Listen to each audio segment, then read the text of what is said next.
বিএনপির মহাসচিব মির্জা ফখরুল ইসলাম আলমগীর বলেছেন, আমরা কারো মার্কায় হাত দেইনি, কারো প্রতীক নিয়ে কথা বলিনি, তাহলে আমাদের ধানের শীষ নিয়ে এত টানাটানি কেন?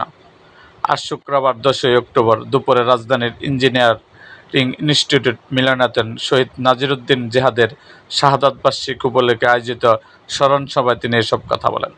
সম্প্রতি শাপলাকে নির্বাচনী প্রতীক হিসাবে চায় আলোচনা আসে জাতীয় নাগরিক পার্টি এনসিপি, তবে নির্বাচন কমিশন দলটিকে এ প্রতীক দিতে অস্বীকৃতি জানান। বৃহস্পতিবার এনসিপির মুখ্য সমন্বয়ক নাসির উদ্দিন পাটোয়ারি দাবি করেন, শাপলা প্রতীক না দিলে ধান বা সোনালী আঁশ বাদ দিতে হবে।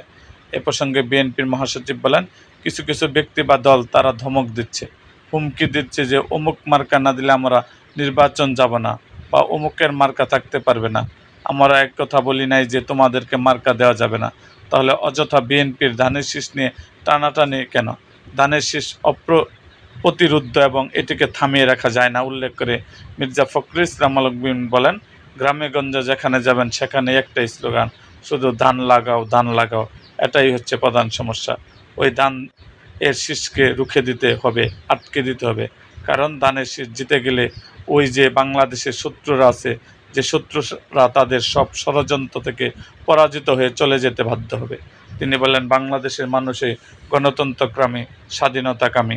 তারা বারবার লড়াই করেছে, সংগ্রাম করেছে, রক্ত দিয়েছে স্বাধীনতার জন্য। দুর্ভাগ্য হচ্ছে সেই লড়াইয়ে মানুষ বারবার হোঁচট খেয়েছে। যতবার হোঁচট খেয়েছে ততবার উঠে দাঁড়িয়েছে এবং আন্দোলন ও সংগ্রামের মধ্যে দিয়ে বিজয় অর্জন করেছেন।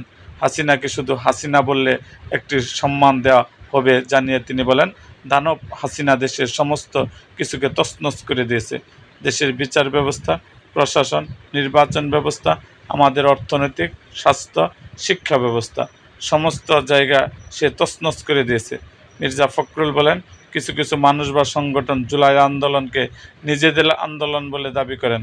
গণতন্ত্রের জন্য বিএনপির দীর্ঘ সময় ধরে লড়াই করেছে। এরকম আরও ভিডিও পেতে এবং রাজনৈতিক অঙ্গনের নানা ঘটনা ও ইতিহাস জানতে আমাদের মুক্তাগাছার ইতিহাস মিডিয়া ইউটিউব চ্যানেলটিকে সাবস্ক্রাইব করুন এবং পাশে থাকা বেল আইকনটি বাজিয়ে দিন।